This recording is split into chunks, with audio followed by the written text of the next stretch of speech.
We'll do it live! Fuck it!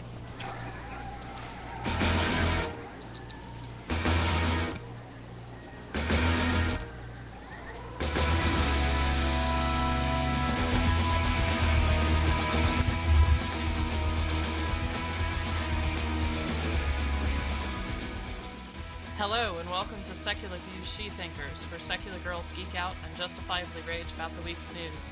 I'm your host, Dory Mooningham, joined by my co-host, Dirty Nerdy. Hello. And because Shayra Akers is at ApostaCon in Omaha this weekend, we've replaced her with our good friend, Caitlin Fairchild. How's it going? Tonight's topic is Queer Pride, in honor of the Pride Parade we just had in Dallas last Sunday, as well as Celebrate Bisexuality Day this upcoming Monday. Yay! Celebrate it, damn it. We'll also have our first ever Stupid Sexist song, our book review, and maybe, if we're lucky, atheist Bible study class. Tonight's... We're doing that tonight? Uh-huh. Shit, I am so not prepared. You're never prepared. It's my protest against the Boy Scouts. It's still going on. Tonight's podcast is brought to you by Audible.com. Get a free audiobook download at www.audibletrial.com/shethinkers. They have over 100,000 titles to choose from your iPhone, Android, Kindle, or MP3 player. Alright, let's start roasting some trolls. First... Trolls don't taste very good, just letting everybody out there know. You can roast them all you want, but they just don't taste very good. Well, it depends on the troll, you know, I mean... Yeah, you know I'm on troll kittens, they're fine, but, you know, the asshole ones are just like, oh god, you can't make asshole taste good. You can't make asshole taste good. That's a drop. Yeah, that's a drop. Alright. Alright, our first asshole or troll of the week is all of the idiots on Twitter who freaked out over an Indian American winning Miss America. I don't even want to read these dumbass tweets, but I guess I probably should. Okay. Hold on, let me open them, because I'm so unprepared. This was on... Dirty Nerdy, just got to my house, 10 minutes ago, for the listeners who don't know. We do have day jobs, or more accurately, night jobs that we do. So. I'm also eating chicken scampi while we do this, because I haven't eaten since noon. Alright, so I'm reading this off of forwardprogressives.com. Okay. What? This doesn't have the tweets on it. Or maybe it does and my computer's just slow. Alright, hang on. I'll pull it up. See what happens when you rush me? Okay. Man, I can pull some up from Jezebel. These are terrible. Alright. Yeah, here's one. And the Arab wins Miss America. Classic. That's just sad because it's racist and inaccurate. I'm like, if you're gonna be racist, at least know what you're racist against. They're like, oh, it's a brown person and she's not Hispanic, therefore Arab. There's a bunch of dumb shit about, Miss America is a terrorist, whatever, it's fine. More like Miss Terrorist, # Miss America. She's a fucking, isn't she a surgeon? What yes, the hell? She's a medical student. Oh, God. Here's one of the ones that, there's two that really stood out to me. One of them was the 9/11 was 4 days ago, and she gets Miss America. Yeah. What the fuck do those have to do with each other? And the other one was way the hell down on the Jezebel in Jezebel downtown one. New York has to do with 9/11. Nothing. Yeah. People are just racist assholes. And the other one I saw was that it's posted on the Jezebel link to it, and they're talking about the liberal Miss America judges won't say this, but Miss Kansas lost because she actually represented American values. You know what? I'm really sick of this shit. Of people claiming that the only people who represent American values are from small-town America or middle America, because you know what that means? What they really mean is the only people who represent America are white people. Well, and I'm sorry, the majority of Americans live in cities. How the fuck do city-dwelling Americans not represent real America? Fuck you. I know Sarah Palin, back years ago when she was relevant, said something like how her message goes out to the real Americans in small-town America, or I can't remember the exact quote, but basically she was just saying that anyone who lives in a big city or on the East Coast or some people on the West Coast that have cultural diversity of any kind. You're not real Americans. No. I fucking hate racists. Yeah. Speaking of racist, this isn't technically a candidate for Troll of the Week, but it's more shitty racism. It could be. So D-List Magazine just came out with their fall fashion issue, and it's a Seattle fashion magazine, and they took a white model and painted her black, and then covered her in faux tribal jewelry. Because everyone knows blackface is so cool and edgy. Yeah, I just have to think, it's like people had to spend time I mean, it was airbrush. They had to spend time doing this. Did nobody at any point in time think, wait, aren't there black models we could get for this?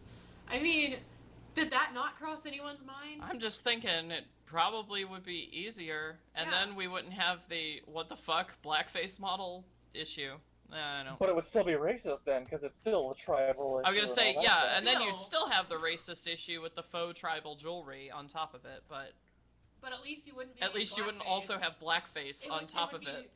Slightly not as bad. I got 2 words, Dory. Oh, and it was called, what was it called? Goddess or something? Oh, yeah. It was called Goddess Adornment was the name of her spread. Goddess Adornments. Hooray, exotification of people of color.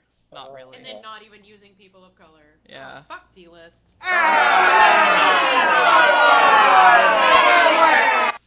Rabble. Alright, moving on from racist assholes. Okay. I guess we'll move away from that. As we move on to Arkansas. Yes.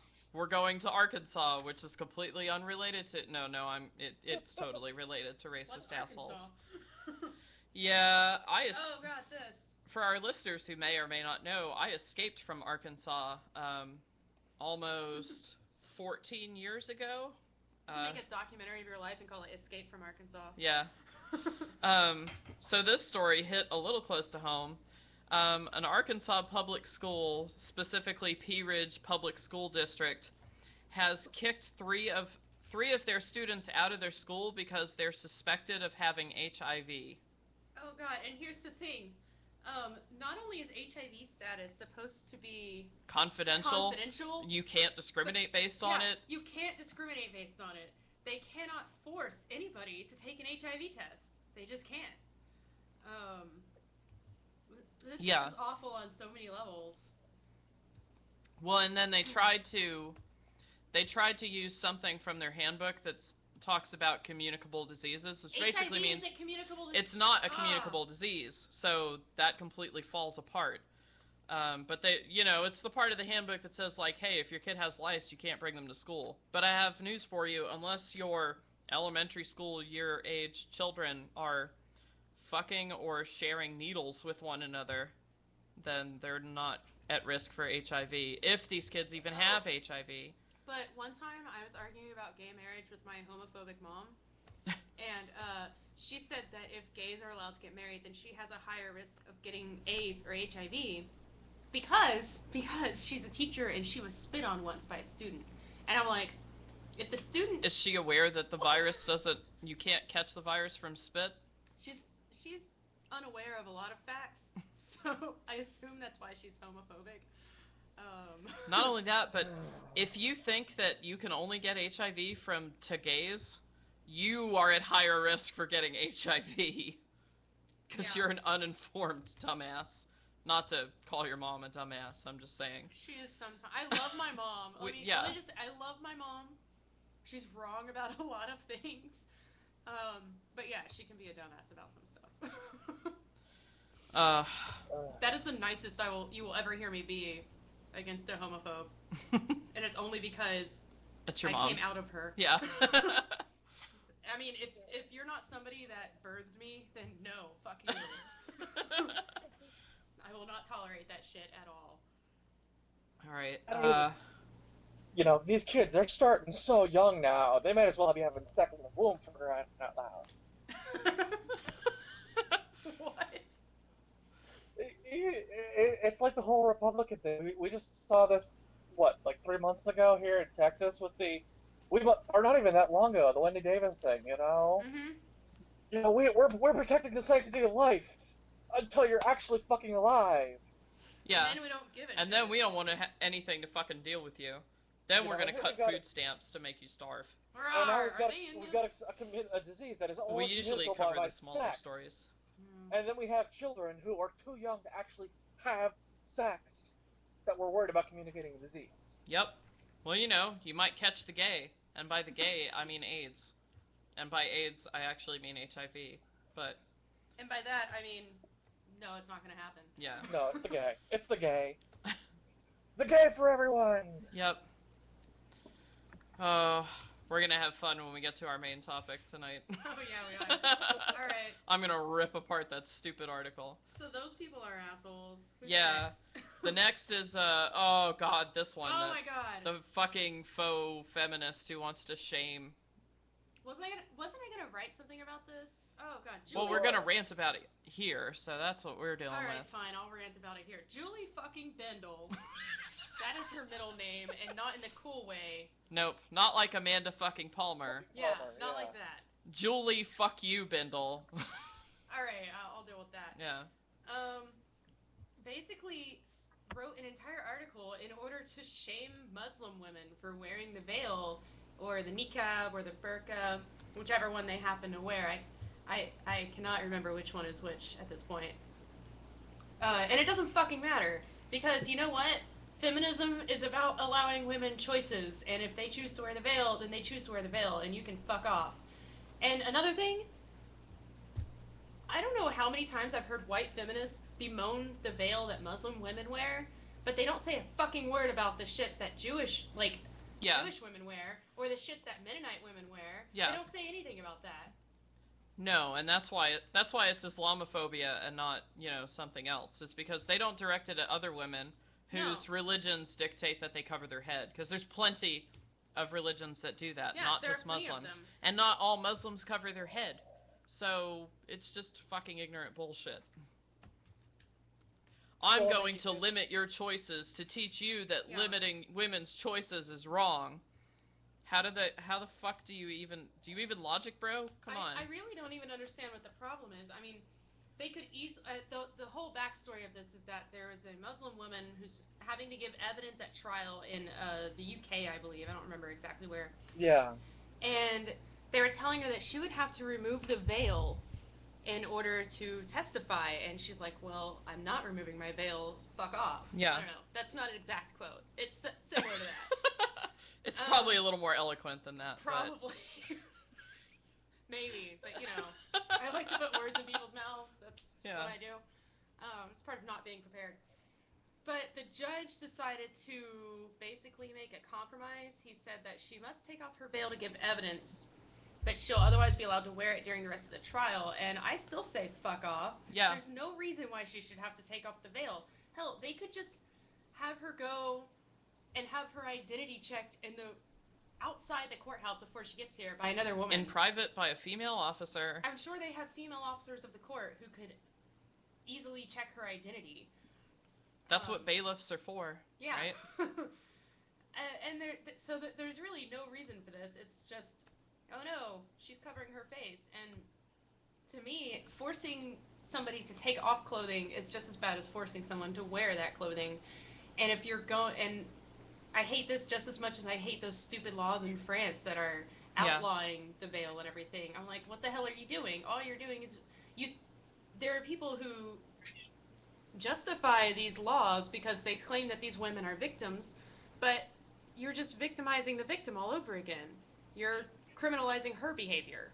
Well, and not only that, but they're completely ignoring the fact that, I mean, there's coercion that goes on in many religions, and that's a different conversation for a different day, but they're completely taking away these women's autonomy and basically just expecting them all to have been duped or tricked into wearing the veil, or... It's really paternalistic to me. It's really condescending. Yeah, condescending. That's a good word, too. Because it's like, no, sweetie, we know better than you. We know better than you what's good for your life. And I just want to say, fuck off. Well, I think one of the things we need to bring into this is also it's the gender thing. As people always point out, the women, but you look at other religions, and sometimes it's the man. Look at the difference between Catholics and Jews, for example. In the Catholic faith, men are not to wear hats in the temple, and women are. But in the Jewish, men cover the head, and women are not. And it's the same. So we have this flip. All these different religions have stupid rules over who covers their head and what their face and whatever. But exactly. There's a pretty good George Carlin bit about that, actually. There is, exactly. That's what I was thinking of. So we've got this stupid, all these religious things about, you must wear a hat, and you must not wear a hat, and whatever. And it's like, whatever. These are these people's religious beliefs. Who are we to oppress them?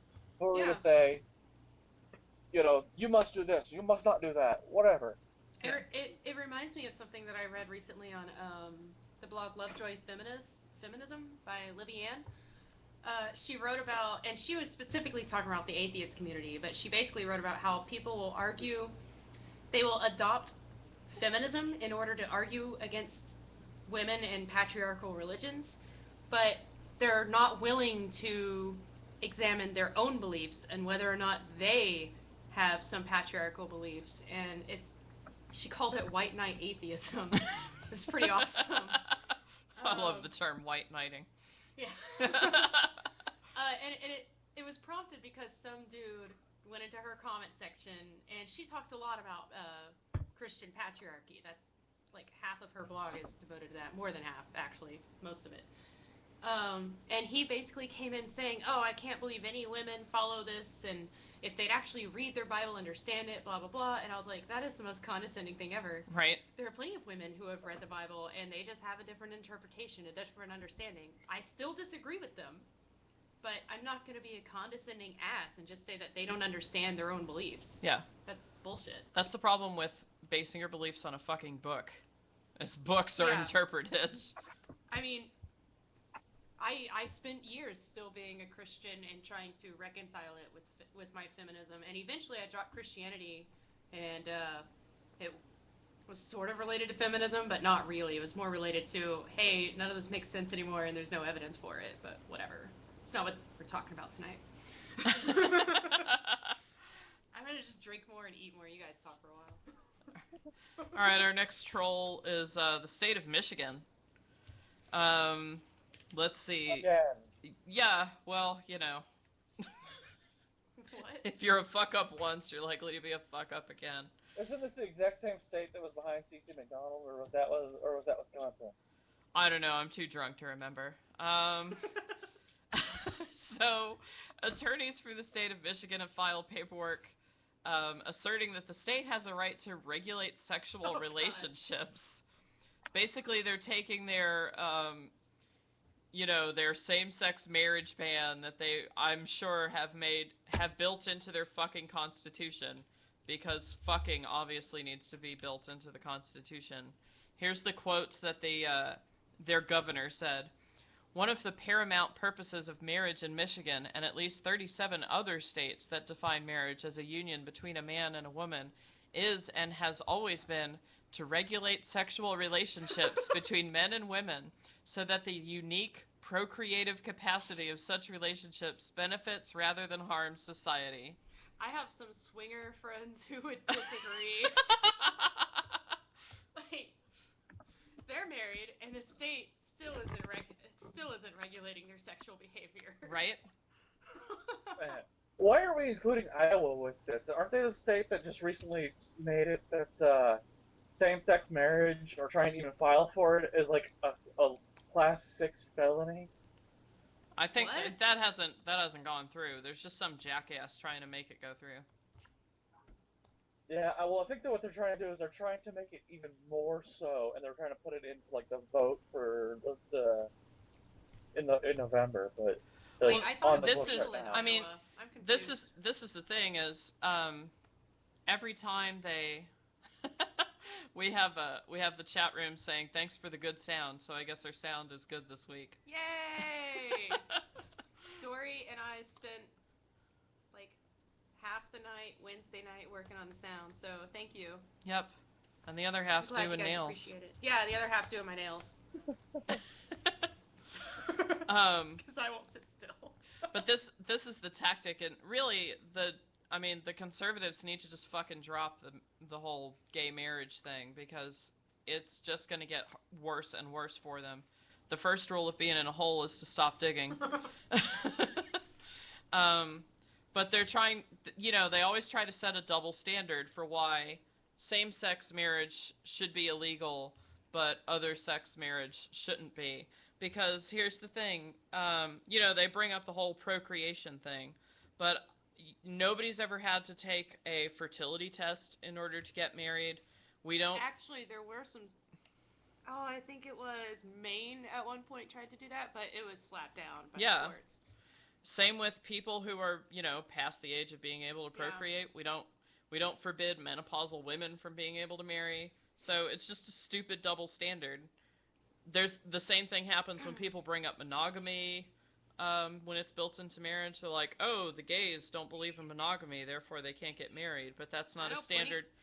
I know plenty of gays that are monogamous, for one, and that's not a standard we put on straight marriage, so why the fuck is it a standard? It's not. Well, technically in Texas, one grounds for divorce is adultery, but that's up to the individual in that marriage to decide whether or not that matters to them, so... And then there's always the argument that, we need to fight for the sanctity of marriage. Why don't we just have a bunch of gay people picket divorce courts? Well, and I love when they bring up, the Bible says, gays are wrong, and I've never seen them argue this harshly about divorce or anything else that's also forbidden by the Bible. You look at that, and the Bible doesn't actually say that. I mean, even the one that says it. I mean, there are actual pastors who say, no, bullshit, that text quote is about property law. There are plenty of Christians, Catholics and whatnot, I can't remember exactly which groups it are, that fought tooth and nail against no-fault divorces. Yeah. They claimed that it would lead to even more divorce and blah, blah, blah, but when you actually look into when divorce rates started rising, it was well before it, like 20 years before no-fault divorces were introduced in any state. The divorce rate was already rising. Well, and Louis C.K. has like a fucking brilliant bit about divorce, because he's divorced. And, I love Louis. Yeah, I love it because he points out, when he brings up, I was divorced, and everyone makes the sad noise. And he's no good marriage has ever ended in divorce. Anytime someone tells you they've been divorced, you should be like, all right, congratulations, man. It's like, you got out of it. Good job. Well, I mean, even you look at it with even the religion thing. I mean, they're always bitching about all this shit throughout history. I mean, we have Baptists and Southern Baptists. Why? Because they couldn't agree over fucking slavery. Yeah. Southern Baptists won't admit that. No. They'll be like, no, they believe that Jesus was 75% man and 25% God or some shit. I don't know. They thought only 1,000 angels could fit on the pin of the head of a pin, or I don't know. I don't know what the fuck theologians argue about. Imaginary shit. It's like arguing where Neverland is. I don't give a fuck. My rain of corn has 8 colors. Adventure time. Alright, do we have another troll of the week? Yeah, our last troll of the week is it's Dr. McElroy, who is no longer part of the Texas Board of Education. Thank Flying Spaghetti Monster. Dr. McElroy, he sounds like a comic book villain. Have either of you watched The Revolutionaries? No. No? You mean The Revisionaries? I'm sorry, The Revisionaries. Yeah. I'm sorry, it's 12:30 in the morning. And my SSA group watched the Revisionaries. we watched that last semester. It was pretty good. I mean, Don it was a McElroy. good documentary, but what they showed was terrible. Dr. McElroy is basically the antagonist of that movie, the documentary. I've got a pretty hilarious pull from him, thanks to rightwingwatch.org. Let's listen to him. Okay. Even though these biology books are full of unsubstantiated dogmatic statements supporting evolution, there are still 2 major reasons why you should adopt these books. First, hang on. What? So he just admitted that the textbooks that he wants the state of Texas to adopt are full of dogma and religion. We're done. We're done with this conversation. Separation of church and state, dude. Sorry about it. I mean, if he's really gung-ho about this being taught in public schools, why doesn't he just say, hey, let's have a world religions class and you guys can Right. talk about that? I have no problem with creationism being taught in a religious studies class, because that's where it belongs. It's not a fucking science. It doesn't belong in a science class. But as soon as you start teaching a religion other than Christianity, they get all pissy. Yeah. I mean, it's like, oh, where was it? Something recently, a parent got mad that they were teaching the 5 pillars of five Islam. pillars. You saw that too. Yeah. It was like in a textbook. They were like, the 5 pillars were in the textbook, but the 10 commandments aren't. And I'm like, what's more important to teach? The 10 commandments that fucking almost every kid in the United States has heard, or the 5 pillars of Islam, which I can't name them. Nope. I can name the 10 commandments off the top of my head. And I can't most name Christians the 5 can't. pillars. Most Christians can't. I learned that. You know, the sad thing is I can name the 5 pillars and I can't name the 10 commandments. That's cool. That's cool. But no, I heard the story, and here's the best part that I found funny, is Bill Nye attacked this guy. Yeah. Bill Nye, the science guy. Bill Bill. Nye. No, and it gets better. There was a backlash from the guy who runs the Creation Museum in Kentucky that said that Bill Nye, the fucking science guy, does not understand science. And Ken Ham does, apparently. What? It's in his name. It's Bill Nye, the science guy. That's his full name. You can't argue with that. Yeah. Argument over. All right. Your argument is invalid. I'm going to keep playing the clip. Okay. By so doing, you will strike the final blow to the teaching of evolution. There are some hidden jewels in these texts just waiting to be mined by inquisitive students that can destroy evolution. In 2009, when the board adopted these new science standards, the evolutionists were painted into a corner. The authors were required to provide scientific evidence for explanations of the sudden appearance and stasis of groups in the fossil record and the complexity of the cell, and most importantly, to identify the specific pages where they were to do so. These sections are the hidden jewels. In the following week, American Association for the Advancement of So, Stop this guy. That's all I thought of after he said that. I think that's a fairly good response. We'll keep going. Okay. No. Science standards for Texas schools. Sorry, Caitlin, what? This guy, we can't have any more of this guy. He's just too much. There's only like another minute of him. A minute? I Can know. say balls the whole time? Balls! Hold on. Just play it, and I'm going to say balls the whole time. Ready? I'm going to say ovaries. Okay, ready? Let's Yeah. go. Am I gonna say Like a check? major blow to the teaching of Ovaries! evolution. The adoption of these books represents the final blow because despite their Ovaries! boastful assertions of robust evidence for evolution, when you actually read those identified sections, still the hidden going. jewels, you will find the Balls. evidence incredibly weak. That's enough of this asshole. Fuck this guy. Fuck you, Dr. McElroy.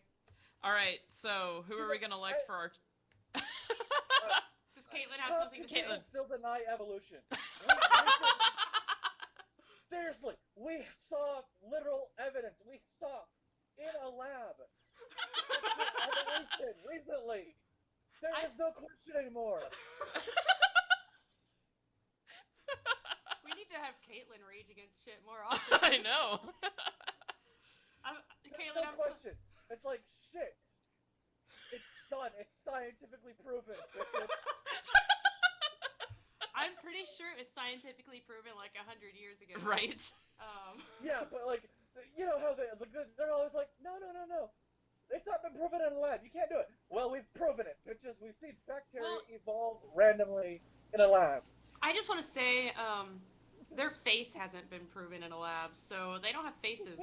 Fuck your face. My favorite troll response when they talk about how do you know evolution is true? You didn't watch it happen, or like abiogenesis when they talk about that. My You favorite weren't troll there. response is, "Yeah, I was. Prove I wasn't. You weren't there." I'm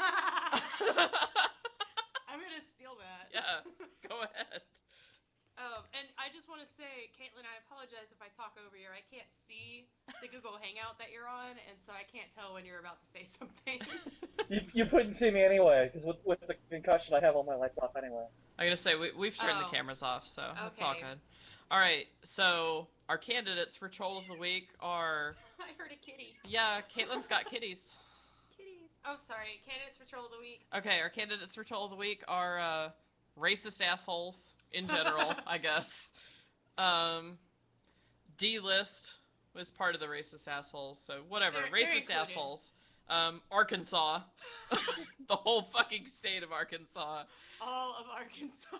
Julie Bindel, for her, Muslim shaming nonsense. The whole state of Michigan. Or at least the governor of Michigan. Yeah. And McElroy. Dr. McElroy. Dr. McElroy. He's a dentist, by the way. That's right. how he's a doctor. Caitlin, you vote first. You're our guest. You get the first shit. vote. It's a tough one. You can't vote for your cat either. That's off the table. Do my cats get multiple votes? No, your No. cats can't vote either. Fuck, because I got 4 of them. That's like 5 votes. I know. No, you get one vote. You gotta pick one. That's a tough one, because we got a lot of real assholes this time. Yep. There's a lot of trolls in the world. We just can't reach them all in one podcast. Whose ass do I most want to kick this week? I'm gonna have to go with McElroy, because he got me in a workshop. We couldn't even listen to his whole 3-minute speech. Yeah, I had to just say balls the whole time. Alright, Dory, you're next, because I never vote until last. Okay. It's a tough choice. I think I'm gonna go with Arkansas, because they're picking on children. So fuck Arkansas. That and I escaped from them. So Arkansas is my nomination. Alright. McElroy's fucking with kids too, though. Yeah, it's He's trying true. to indoctrinate them. But I have the added fuck Arkansas in general status. So. True. I'm gonna have to go with racist assholes, so now we're at a 3-way tie. Well, I say we just let Crazy Eyes take care of all 3 of them. Alright, we can let Crazy Eyes take care of them. Ready? I will cut you! I will cut you! Don't make me cut you!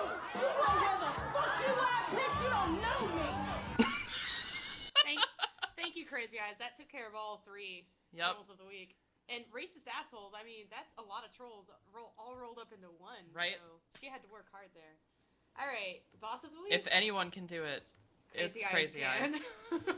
So, our first boss of the week is, so apparently Playboy put out an article about how consent is the most important thing about college partying. But, not really. But not really. This is so fucking brilliant. I love it. Yeah. I am a fan. So this came out. I want to fist bump these women. I know. This came out. What was it? Monday. That I think it it's was. Monday. It was hitting the blogosphere. That everyone was like, "Holy crap! Playboy's talking about consent in their party college guide." And what was brilliant about it is the links that they showed. It actually sounds like Playboy.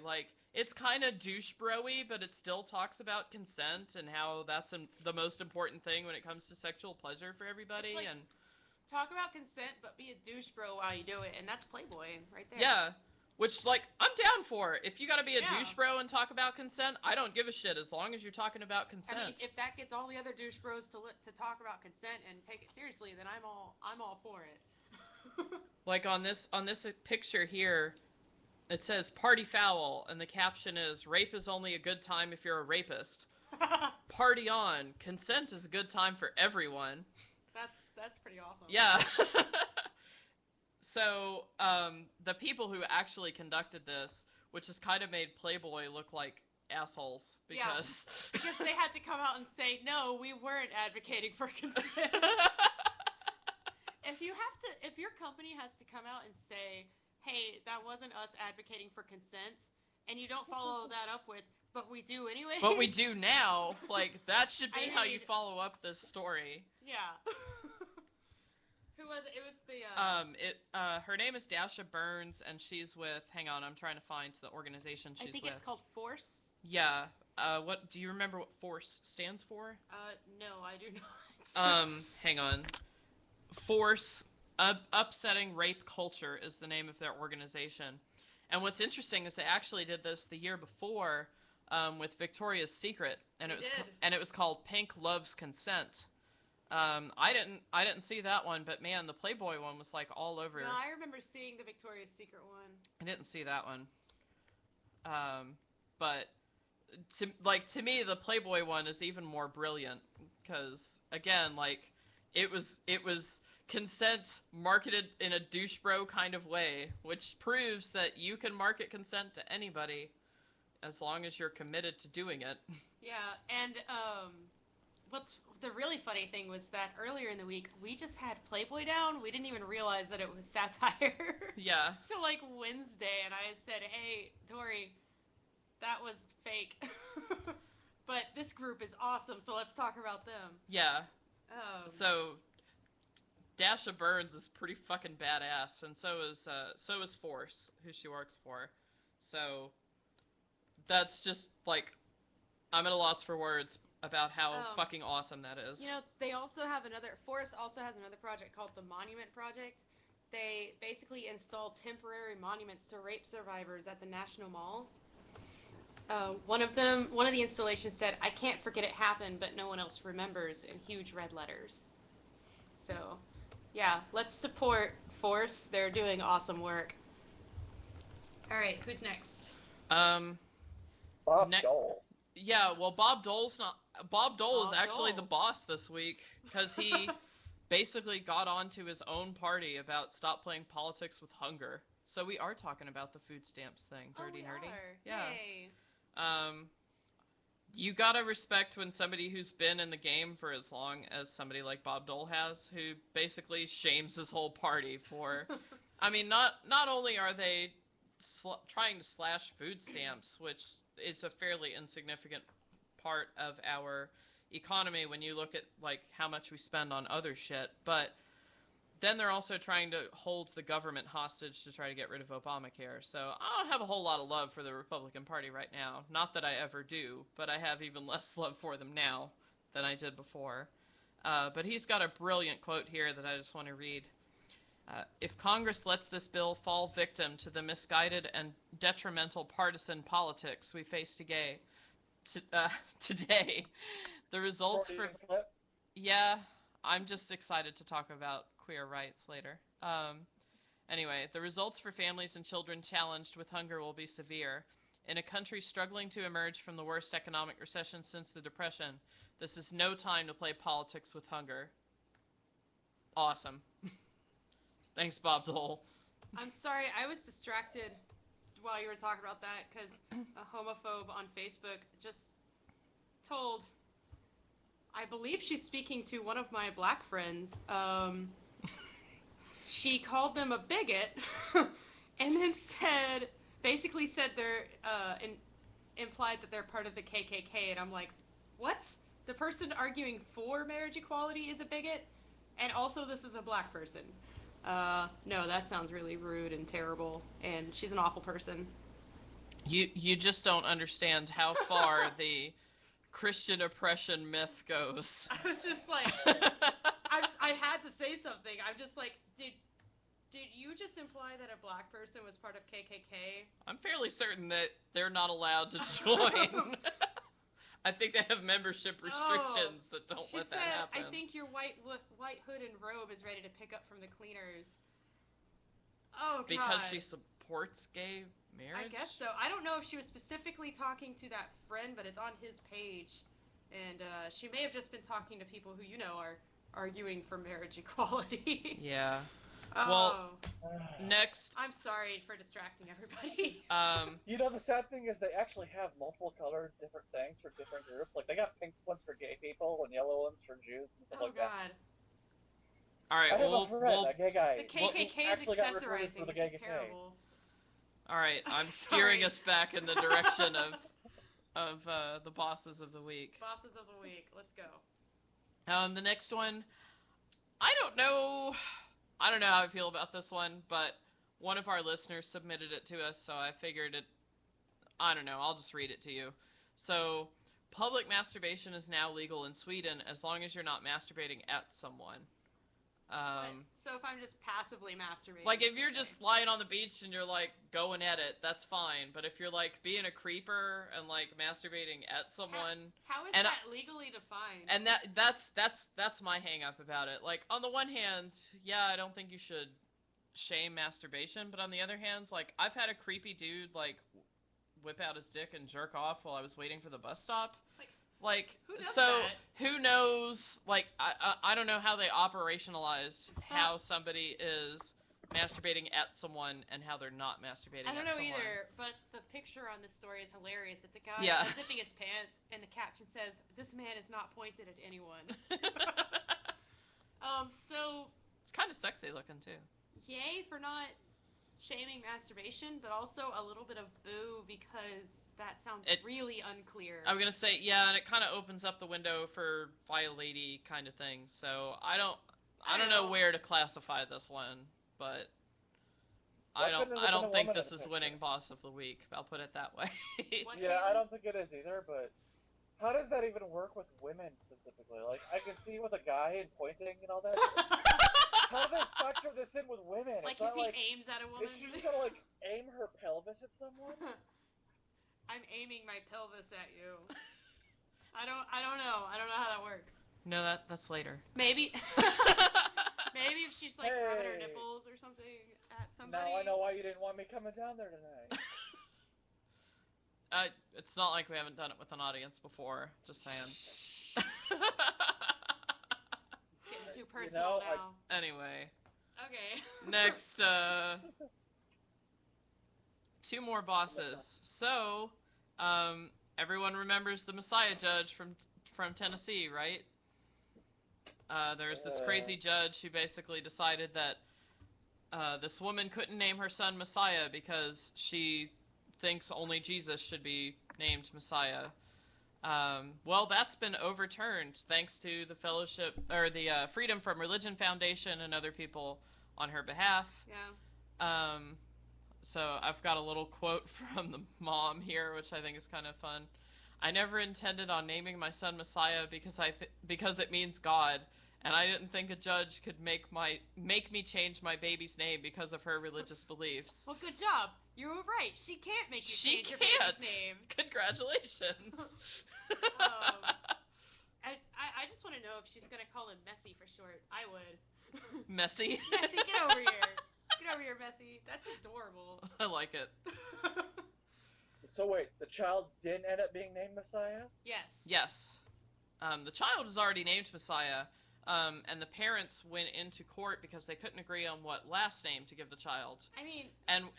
And when the judge was hearing their case, she was like, "Well, I don't know about the last name, but I know you can't name it Messiah," and so she changed it to like Michael or Martin or something. How would they enforce that? They just still call the baby Messiah. It's like you can call your kid whatever they want, whatever you want. There's no way they could enforce that. Right. You just have to teach them once they're older what their legal name is. It doesn't really matter. And as we've discussed on the show previously, Messiah is apparently a quickly growing popular name, so I guess this judge is just going to have to learn to deal with it. Yep. Our last boss of the week is kind of sad, but yeah, longtime Nintendo president Hiroshi Caitlin, help me with this last name. You're a linguist. Yamauchi has died, so he's pretty awesome. He's been with Nintendo for how long? Since Nintendo's been around, basically. 53 years? Yeah. He started it as a trading card company. I didn't even know Nintendo was 53 years old. I didn't know it was a thing. I mean, I don't know. I get pretty nostalgic about Nintendo because I didn't have a non-Nintendo console for like ever. I don't think I've ever had a non-Nintendo console. I got my first NES when I was 5, and then a few years after that, I got my giant brick-sized Game Boy, and I had like... I still have mine. I have the Game Boy Color. Yeah, and then I had the SNES, and eventually I got a Game Boy Color. It never was you know the what? same. I lied. I had a Sega Genesis at one point, but eventually it broke, and the only game that would play was Paperboy. I'm not gonna lie, like, I was kind of jealous of the Sega because they had slightly better graphics, and my cousin had one. It wasn't that great. Yeah, but You didn't miss out on much. I'm gonna say, looking back as an adult, I'm like, I don't know, the SNES had way better games. Like, really, the only thing that the Genesis had was Sonic, which is pretty badass, I'm not gonna lie. I remember Sonic. That was awesome. Sonic's really, like, the best reason to have a Genesis. I think it's cute that you call it SNES Earthworm and Jim. not SNES. No, it's SNES. It's like you have your own Earthworm little Jim was nickname. awesome. That was a great reason for the Genesis. Yeah. That's another one. Oh, yeah, that's, like, the best reason for a Genesis, is Sonic. Earthworm Jim. I had Earthworm Jim on my SNES.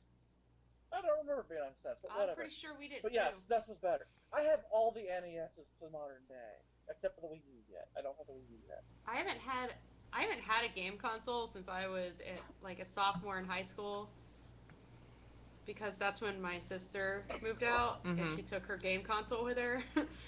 So.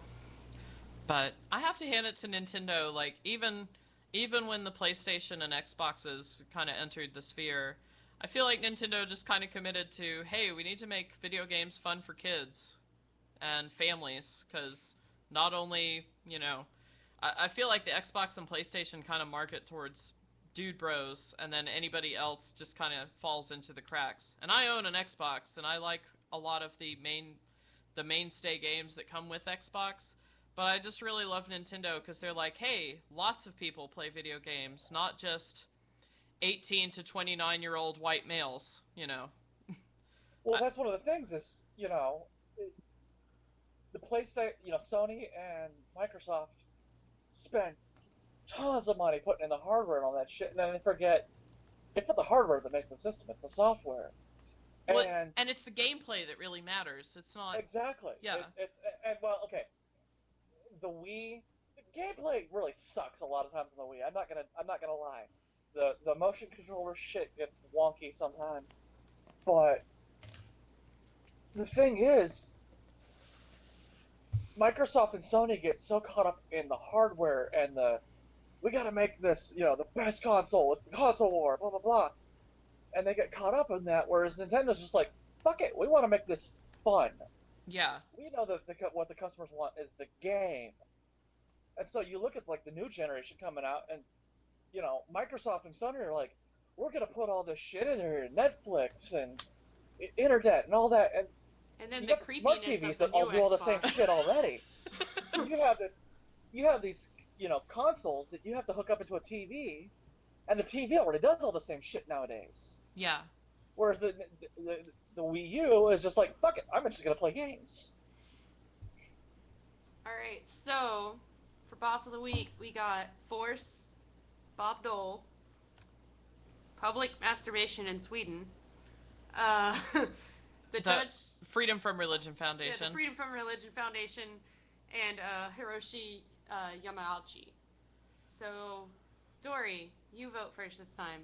Hiroshi, all the way. Alright, Caitlin? I'm kind of tempted to go Hiroshi, but there's a part here that I'm not sure about. And here's the thing.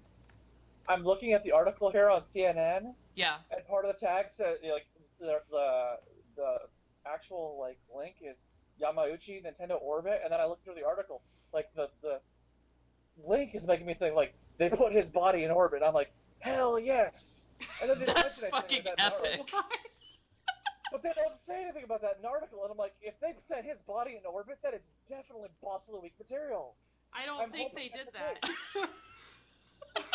But you know what? I like to think that they did. No, Caitlin, it doesn't say orbit, it says obit. The man defined my fucking childhood. Caitlin!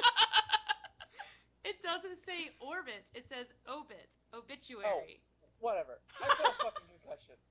Now just the idea of his body going into orbit. I gotta say, from now on, that's how I'm gonna think of it. That he was too epic to be buried on Earth. He got shot into orbit. I was trying to see where orbit was. I was like, what the hell are you talking about? No, it says obit. Well, fuck you. He's in orbit. Alright, so are you choosing Hiroshi or what? I am picking Hiroshi. Alright, well, I'm always the odd man out here, or woman, or whatever. You So, like being the contradictory one. I do. I'm gonna choose Force, just cause all fucking week Yeah. I have been dealing with rape apologist trolls, and it's fucking annoying, and I love the work they're doing, and I support them. And go give some money to Force. Yeah. Do it. Yeah, I don't know what Do the it. fuck is in the air right now. I don't know. I've been dealing with rape apologists on Facebook, like, all week. Yeah. And not even ones that are related to each other, just random. I don't know. Well, let's make Force and Hiroshi the bosses of the week, because they're both fucking epic. All right. We'll be right back after this commercial break.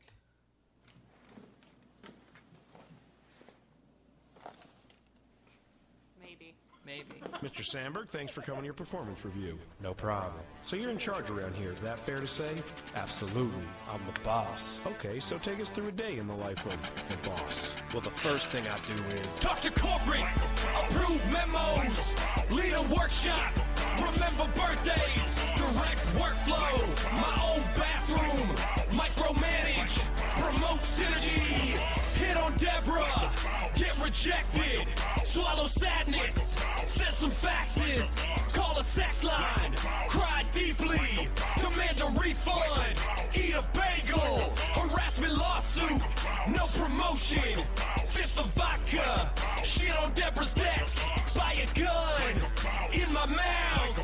oh, fuck me, I can't fucking do it. Shit. Pussy out, puke on Deborah's desk, jump out the window, suck a dude's dick, score some coke, crash my car, suck my own dick, eat some chicken strips, chop my balls off, black out in the sewer, meet a giant fish, fuck his brains out, turn into a jet, find the Russians, crash into the sun, now I'm dead.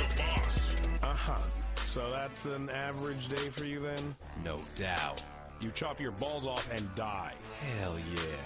And I think at one point there you said something about sucking your own dick? Nope.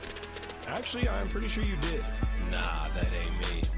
Okay, well, this has been eye-opening for me. I'm the boss. Yeah, I know. I got that. You said that 400 times. I'm the boss. Yeah, I got it. I'm the boss. Okay, great. I heard you. Bye. Like a mouse.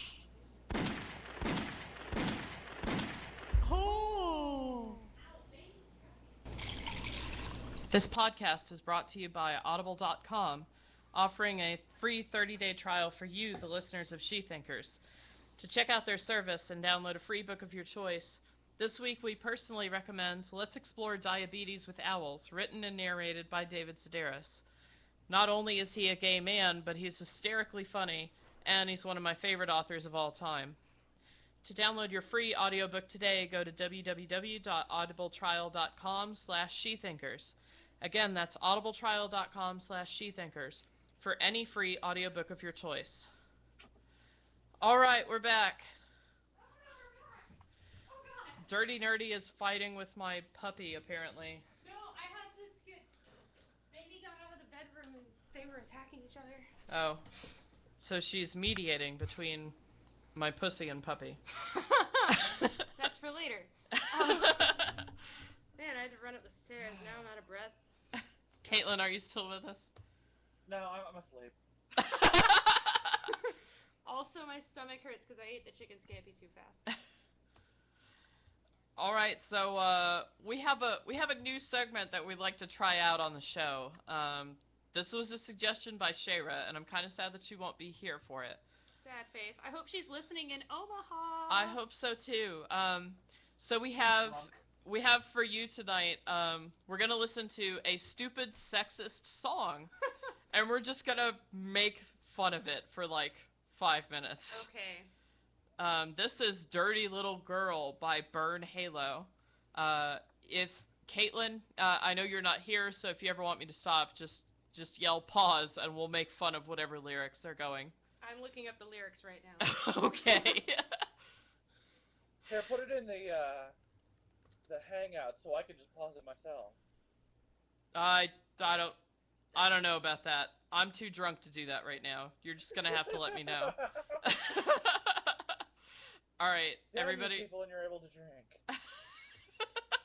I'm a lightweight and a cheap date. Don't give me a hard time. No, Oh I'm God, I'm reading the lyrics and they're I can't terrible. drink right now. Okay, we're just You gonna know play I a can't song. drink right now. Caitlin. Alright, it's starting. Dirty Little Girl by Burn Halo. Here we go. I hope you're excited. I already hate it.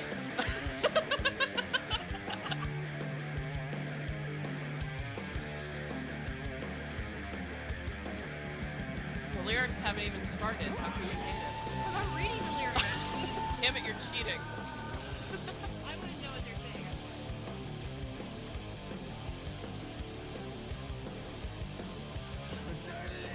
Don't care about her reputation.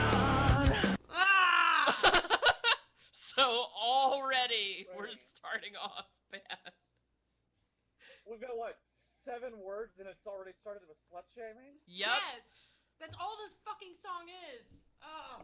And for those who might object and bring up Bad Reputation by Joan Jett is singing about her own reputation and how she doesn't give a shit about what you think of it. So this is not the same thing. This is a dude singing about a girl and shaming her for not caring about her reputation. Alright. Whatever, play it. She goes hard, moves fast, and she's never gonna turn around. She's a party on the road, and you never need an invitation. Yes, you do! You need a fucking invitation every time. You always need an invitation. Here, let's just slip her a Mickey. No! I don't give a shit what her reputation is. I don't give a shit if she's quote-unquote a party on her own. You always need a fucking invitation. God damn it. What the hell, people? Enthusiastic consent, motherfucker. Do you understand it? Obviously not. Okay, I gotta see how old this song is. It came out 3 years ago. No, 4 years ago. It's from 09. Yep. Come on in, 'cause she's never gonna turn you down. She might! Of course not! She's the drug that I need. Tell me why should I leave? She's no angel, but she's saving me. Hey, she give it up for free. Fuck you. What does it mean to give it up for free? I mean, this is the type of language you hear from a guy who thinks every girl is technically a prostitute. I'm gonna say, Remember so... Boondocks when they're like, you Yeah, pay for yeah. dinner, right? Or South Park. Or South Park. They did that in South Park, too. I do love that they point those out just to make fun of them, but... Yeah. No. I mean, I don't understand... Well, and he's slut-shaming her because she's giving it up for free. But then he says... But if she wasn't giving it up for free, then she'd be a whore. So you can't win either way. Yeah. You know, at least you gotta give him credit for, he started with the, she's not an angel, but at least he didn't go for the, but she's gonna be going, oh God, all night long. So at least he doesn't do bad puns? Bad, cheesy pickup lines? Well, let's keep listening. He might go there still. Alright, Okay. he might go there. I haven't looked at all the lyrics. She's only out to please. She don't love me, but I don't see nobody. She's only out to please? Okay, listen up, dudes. Women are not here specifically for your pleasure. When I have sex, I'm not just doing it because I want to get you off. I'm doing it because I want to get off too. I'm fairly certain if she's having sex all the time, it's because she likes fucking. I really can't stand this whole, you just need to please me or some bullshit. No, that's a two-way street. It's a two-way street. Ugh, alright. I guess keep playing it. I'll just drink more. This is why we drink on Shethinkers. Yeah, that's why I drink.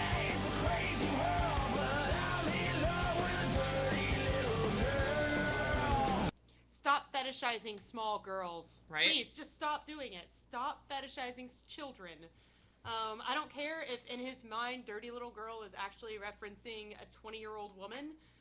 She's not a little girl, so stop fucking doing it. I think that's disgusting. Sorry. Dirty grown no, ass. sorry. Dirty grown ass woman just Yes. didn't sound as good. Dirty grown ass woman. That sounds amazing to me. That sounds way. I would not I be agree. turned on by a dirty little girl. I'd be worried. I'd be like, why are you dirty, little girl? What? Take a bath. I don't know. And if dirty in a sexual way, who taught you Who this? taught you Who this? molested you? Oh my god. No, do not use dirty little girl. Just don't.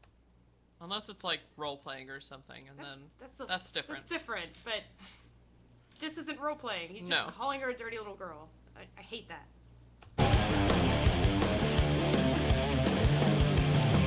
Waking up alone, now it's time to feed my addiction. Don't ask, don't tell, don't wanna know where you've been. Okay, stop. Okay. Oh. Okay. Are we gonna talk about sex addiction? Because that's what I want to talk Oh, about. God. Okay, first we got that, and there's we got the chorus of "She's a drug that I need," I hate that. but then we got the "Don't ask, don't tell" reference here. So it's like, are you secretly gay, dude? You know, Well, I also don't want want to to know where say. you've been. So he's like, okay, you're a dirty whore. What do you got? What are you giving me? One, You know, or does is he does wearing don't a ask, don't condom? tell mean that he doesn't want to know if she's been with girls? Is that? Well, I was thinking of like she doesn't want to know who else he doesn't want to know her history, which sounds a little bit like they're not practicing safe sex. Yeah. So I might get onto them for that. I'm not really sure what he was going for with that. So. I don't know. Well, The whole feed my addiction again. I think it's kind of like the fragile male ego. He wants to think he's the only man she's ever been with. That makes sense. I could see that. And yet he also wants to fetishize her about being a dirty little girl. Yeah. And again, no, women are not just like pills you take to feed addictions. That's like I'm not heroin. That's a person. She's a person, so fuck you. Burn Halo. That and, sex does not meet the requirements for addiction, but No, it that's doesn't. just my Well, psychology I mean, look student at coming the name of the band already. Burn Halo. They're a practically druggy name. What are we expecting here? Burn Halo makes me think about smoking weed and then playing Halo. Well, it yeah, that too. I'm just But saying. The name of the band and the way they sound, it just reminds me of Nickelback and gross. All right. Now you're making me think of Nickelback. Thank you.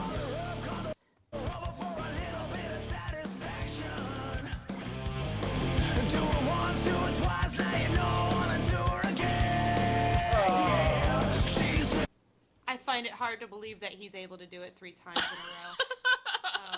You can keep going if you want.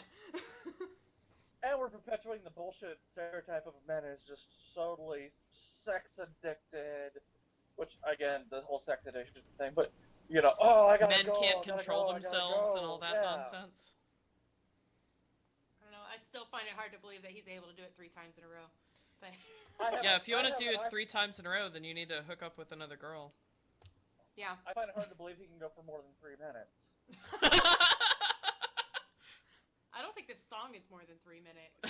All right.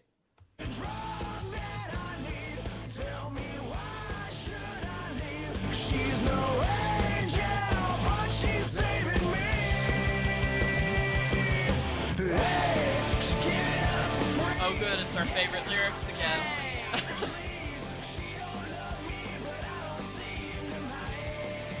He minds when he's slut-shaming her for not sleeping with guys that she doesn't want. Oh no, he has to say goodbye? She doesn't get to be with this asshole again? And Sad it's like, face. He says she don't love me, but I don't seem to mind. He doesn't mind when she's sleeping with him with no strings attached, but if he finds out that she's sleeping with other people no strings attached, she's a fucking whore or something. Well, and he doesn't want to know. Yeah, and he doesn't want to know. So, whatever.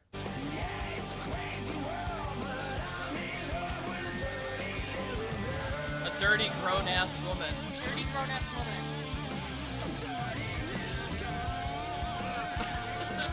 The rest of the lyrics are all the same because we just end it now. Yeah, I'm done. Done. Thanks, Burn Halo. The sad part is, Shayra's probably too drunk to be listening right now. Damn it, Shayra. I'm pretty good right now. Okay. But remember, Shayra's at a used to- convention, Yeah. which means Shayra's No. epically drunk right she's now. like, Okay. I used to I don't live know. in Omaha. I told her, when you get up there, I know a microbrewery that gives you they have a Yeah, sampler she of posted beer. that picture on Facebook. I know. I told her about that place. So we have you to thank for that epic picture. we have you to Yes. thank for Shayra being drunk. Yay! Go, Caitlin! I should text her. Is she drunk yet? It's 1 a.m. Tell her we're Good talking night. about her on the show. I will. Alright, you guys can talk about whatever. while I do Okay, this. do we want to do the book review next, or do we want to do Atheist Bible Study? Well, what's Atheist Bible Study going to be about? It's the story of Jephthah and his daughter, and Oh, how God. God loves human sacrifices.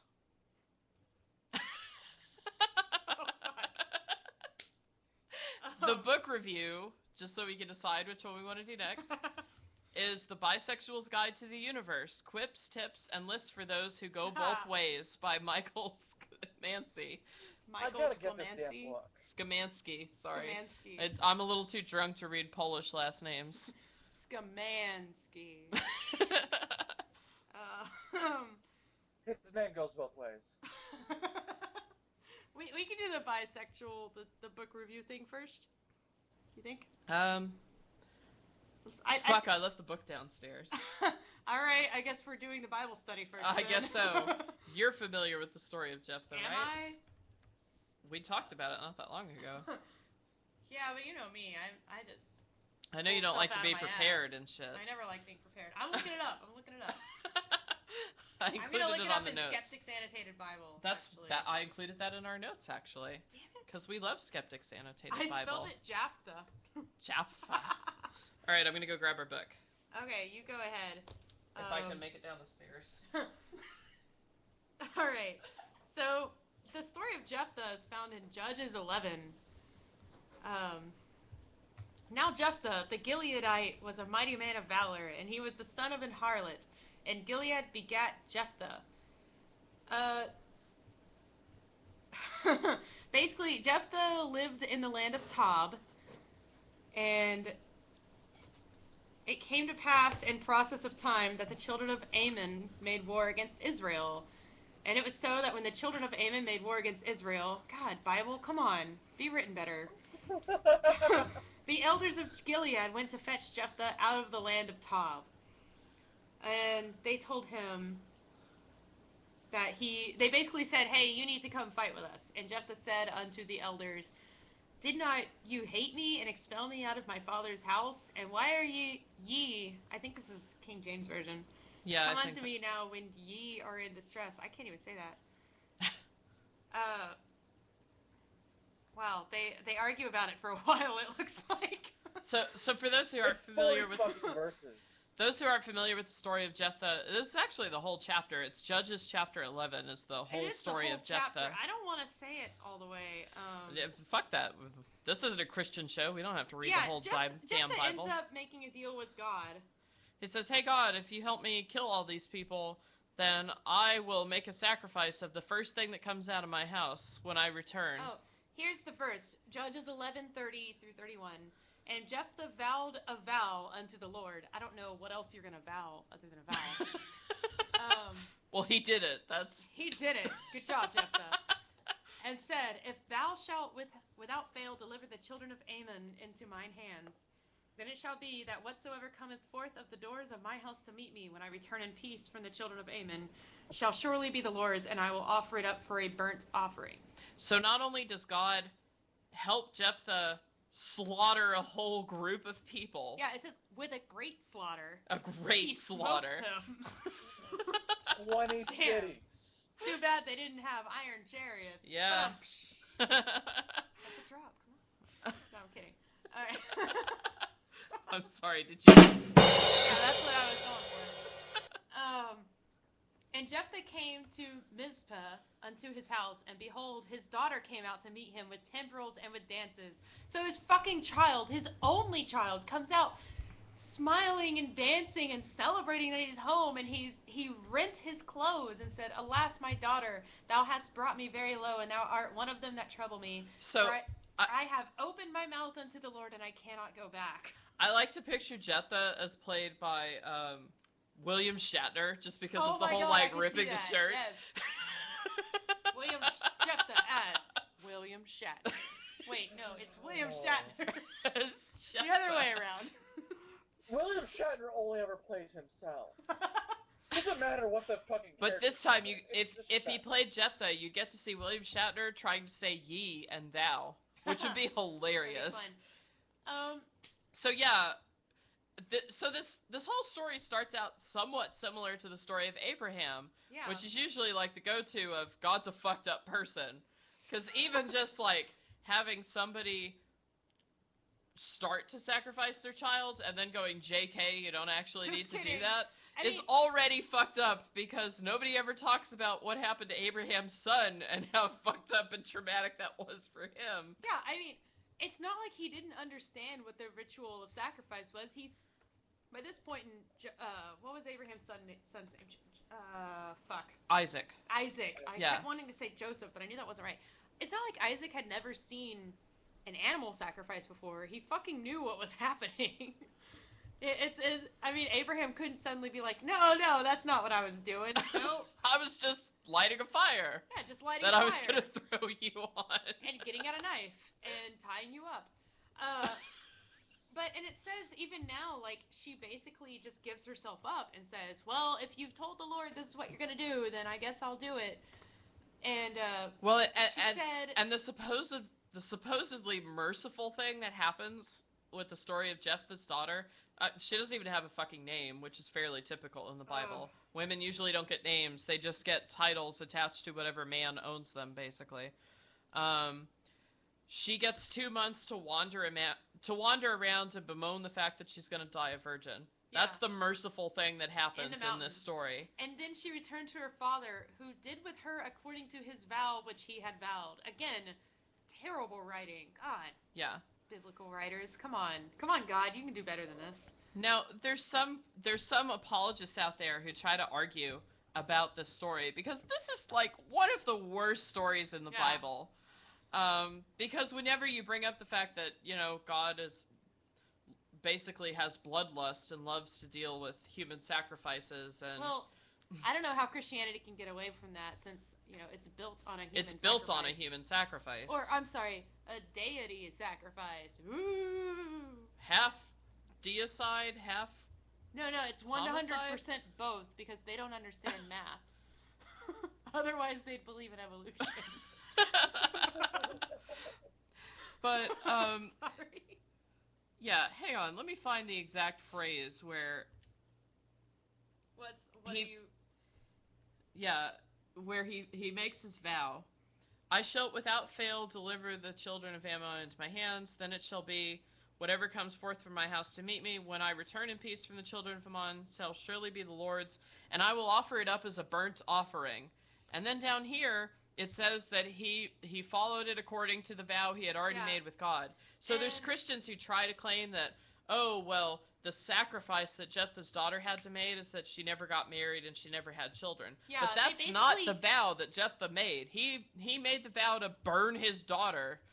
So if he followed his vow as he made it, then he fucking killed his child. They try to make it out like she became some nun or some shit. Yeah. But it's like, no, in 11:31 it says, and I will offer it up for a burnt offering. And my thing is, this was a really stupid vow to make, because God didn't even ask him to make this vow. He just came up with it randomly. He's like, whatsoever comes from my doors to meet me. And it's like, well, you have to know it's going to be a living thing, first of all. Yeah. You have to assume that it's either going to be your wife or your daughter, or I guess one of your servants, if he has servants. Your pet. I don't know. I'm going to say, they have pets. Well, who the fuck's going to open how is the pet going to open the door? Number one, you already know it's going to be a human who's opening the door and coming out to greet you.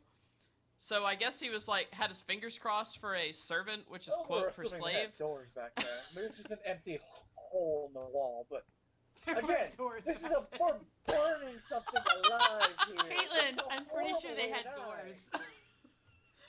I'm pretty sure that by this point in human history, we knew how to make doors. He uses the Either phrase way. doors. I'm assuming that there are doors. I don't know. It's KJV. It's pretty terrible. I know. Translation, so. The King James Bible's pretty terrible. All right. Well, that's Either way, fucked up. it's burning alive. This is a horrible way to die. So yeah, the Bible condones human sacrifice, as if we didn't already know that. All right. Hooray for the bloody Bible. I can see why this is where people are supposed to get their morality from. Yeah. Because anytime, like, I'm coming up against some sort of adversity in life, I'm like, man, God, if you allow me to conquer this adversity, I will fucking kill and burn the first thing that greets me when I get home tonight. That's always what my first go-to is. I mean, it's either the boy or Starbucks, so... I'm keeping my fingers crossed for the troll cat. But, you know, No, if you the guys boy go comes around out, you're not like, murdering people well, without the I already Bible." made a promise. I guess I can't go back, and God can't supply me with a goddamn ram like he did for Abraham. Right? Like, that's the thing, is people love to bring up the story of Abraham, and they're like, oh, God showed mercy, which, like, number one, Mercy? even if the story of Jephthah wasn't in the Bible, the story of Abraham is fucking horrific in and of itself. But then when you have the story of Jephthah, you're like, okay, so God showed quote-unquote mercy to Isaac and Abraham. Where the fuck was he when Jephthah was ready to sacrifice his daughter? Is it because it's his daughter and not his son? Yes. So That's exactly why. That's pretty much the impression I get from this story. Is it's All like, right. well, she's got a vagina, so it doesn't matter. Let's move on to our book review. Yay! Yay, book review. The So, Bisexual's Guide to the Universe. okay, so this book is obviously it brings up, you know, images of the Hitchhiker's Guide to the Universe. It does. And I'm not saying that it's as funny as Douglas Adams, but it is pretty snarky and hilarious on how it deals with being bisexual. It's got some pretty fun chapters. So it's broken up into 3 different sections. There's beginner, intermediate, and advanced. In the beginner section, there's the B word, which is like the origin of where bisexuality comes from. Measuring sex, which is full of like really silly quizzes to find out if you're bi. And weird science, which is all of the terrible ways that scientists have tried to figure out why bisexuals exist. Then in intermediate, there's... Did they just get a room of bisexuals and shake them and say, why do you exist? Make up your mind, you damn fence sitter. I need to get this book because according to this book, I'm bi. Don't you identify as bi, kind of? Bi kind of? Bi, kind of. I'm one of those, you know, I kind of like those, I'm confusing, alright? I could see calling I'm myself so- bi kind of. You know, Because my whole gender identity is fucking out there, so it's like, whatever. I'm kind of lesbian, kind of whatever, so whatever. Fuck it. I love the label bi, kind of. I like bi kind of. Yeah. Well, You here's know? the thing. I mean, I'm marrying a guy, but typically I'm more attracted to women, so... Same. I would generally say I'm more lesbian, but I don't rule out guys. You're homo flexible, right? Which kind of Which, I according am to the too. book, I think says all is 3 of lesbian us and really bi. lean more toward girls. Just saying. But Dirty So, Nerdy you and know. I are both with boys. I So really welcome to love getting Chris. close with the girl He's part. pretty fucking awesome. And I have been heard more than once saying that Chris is literally the only man for me. Not the only person, but the only man. I have said that about the boy. I mean, if anything happened to him, I don't see any... I'd go full lesbian if Chris died. Yeah, I see no reason to not go full lesbian if something happened to the boy. I mean, I'd be really sad for a long time. I would be too. It would take a while. I'm not Yeah. saying I wouldn't like... It's not like I would recover right off the bat and be like, alright, let's go Let's go to Sue Ellen's tomorrow. Let's go eat some pussy. No. No. We do need to go to Sue Ellen's tomorrow, though. We are going to Sue Ellen's tomorrow. Hell I know we yeah. are. For our listeners who don't live in Dallas, Sue Ellen's is the Lady Lovin' Lady bar in Dallas. I would say lesbian bar, but none of us are strictly lesbian, so... None of lady us are loving strictly ladies. dickly either. Yeah. All right, are you done looking for a quote? I'm trying to find the part where they make fun of labels, because that's probably my favorite one. That's the one I was referring to. Oh, here it is. Here it is. Okay. Okay, read it. So I have a little quote here for us. This is part of the beginners section, and it's oh no, hang on. This is even better. How to fulfill the stereotype. So this is full of stereotypes about bisexuals. Number 1, come out as bi, then act really gay or really straight. Number 2, deny that you're gay, then actually be gay. Number 3, get a lot of sexually transmitted diseases, then share them with all your friends. Sharing is caring. Yay! Number 4. Bye, girls. Yep, bi girls are the reason why lesbians have STDs. So I hear.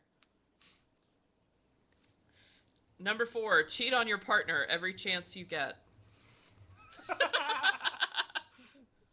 Number 5, act indecisive and confused about your sexuality at all times. Got it. Done. Number 6, bi women, leave your female lovers for men. I've never done that. Number 7. I've only ever had female lovers leave me for females. And nobody ever gets up in arms about that. No just one saying. does. Number 7, bi men, never date women. Period. Number 8, hide in the straight community like a chameleon. Number 9. Well? Hey, Dirty Nerdy and I are very vocally queer. Very. There is no hiding in the straight community going on. I have a bisexual, like... I gotta say, Dirty Nerdy has a fucking bi flag tattooed on her. And I work at a queer organization. There's no hiding in the straight community going on here. You live in the fucking neighborhood. I live in the fucking neighborhood. I wish I lived in the fucking neighborhood. Don't we all? It's not always fucking afford it. No, not always, but if you're lucky.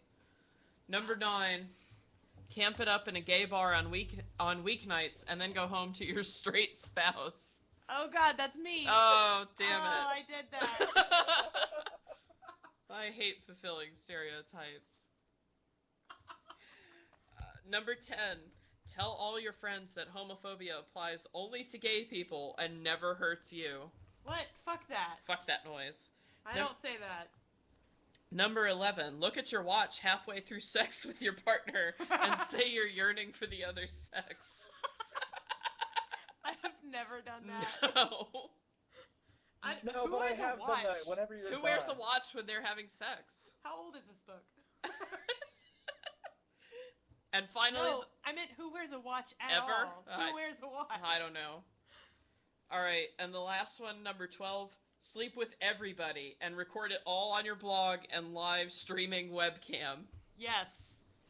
Woo! I think the Dirty Nerdy needs to start doing that. I'm gonna start doing that. Alright. I don't know if the boy will be okay. Maybe I should clear this with him first. Just digitally, blur out the faces. I'll just put troll faces Put on troll everybody. faces on everybody. It'll be fine. It'll be troll sex.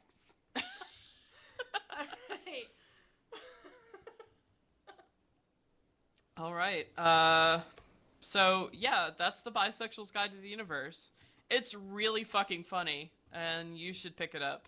Because really, how many books are there that are specifically about bisexuals? And At least one. Yeah, there's like one that I've seen ever. Is that the one that I was doing the quiz out of before? Uh-huh. Okay, I couldn't finish it because I was hungry. Yeah, It was a quiz about food. So that everyone knows why that And we were in an altered state of consciousness at the time. Yes. Altered. Alright. Kinda like right now. So after this commercial break, we'll be right back, and we'll talk about our main topic, queer pride. Woo! Queer Yay! pride! Okay. So we talk about depression and even suicide occasionally on this show, and we want you to know that there is absolutely no shame in reaching out for help. If you or someone you love is struggling and needs support, call the Trevor Hotline at 1-866-488-7386. It's free, confidential, and they have trained counselors standing by 24/7 to help listen without judgment. To learn more about the Trevor Project's life-saving work, you can visit thetrevorproject.org. And again, the Trevor Hotline number is 1-866-488-7386. Yay, Trevor Project. Yay, Trevor Project. So, let's talk about being queer and shit. Being queer and shit. Well, our mascot for tonight is a unicorn. It's Bubbles, the gender-neutral unicorn. It's Bubbles the unicorn. Gender-neutral unicorn. She's cute. Or he? Z? Z. Z. I don't know. We'll go with... You and your purple unicorn. It's a white unicorn with a purple tail. Get it right. And Z is beautiful. Don't make fun of Bubbles. So, I missed the Dallas Pride Parade, and I'm really sad about it. I had to work. How'd it go? Me and Chris and I, for the organization that I work for, we get a lot of money, which is awesome, and it helps my gabies get lots of money. Yeah, I love my gabies. So the trade-off is that me and the gabies help set up the Pride Parade, which is a lot of fucking work. We get there at 6 in the morning, and then we're out working and like hard physical labor until 1:30, 2. And then you march in the parade. And then we march in the parade. So, it's a lot of work, but it's totally worth it because even though I was super sunburnt from Pride, and Dirty Nerdy can tell you I have like glasses marks from being so sunburnt. I have seen you like 3 times this week, and I did not notice until just now. That's because I always wear my glasses. Oh my god. I saw her Monday. I have like 10 times more freckles than I normally do. You stole 10 times the amount of souls that you normally do. I'm not a ginger. I don't steal souls. You're getting there. Am I? But yeah, it's a lot of work, but it's totally worth it because even though I was like fucking exhausted by the end,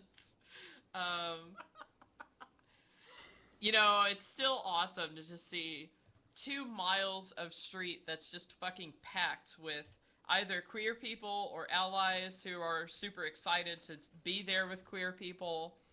And it's just awesome.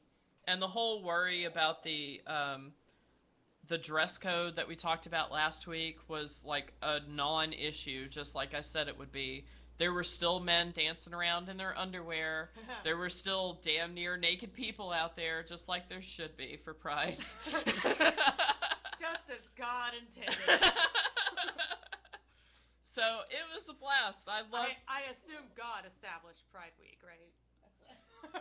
Actually, I learned a fun little fact, and the organizer of the very first Pride Parade in New York City was a bisexual woman. Woo! So yeah, take that. I teach my kids once a month about queer history, and I purposely do extra searching to find equal parts gay, lesbian, and then bi and trans parts of queer history. So I end up learning a lot of cool shit that most people don't know, which is kind of cool. That's pretty cool. Yeah. We keep saying cool. Cool. I'm drunk. I'm drunk too. Caitlin, did you go to Pride? I did not. I wish I had gone.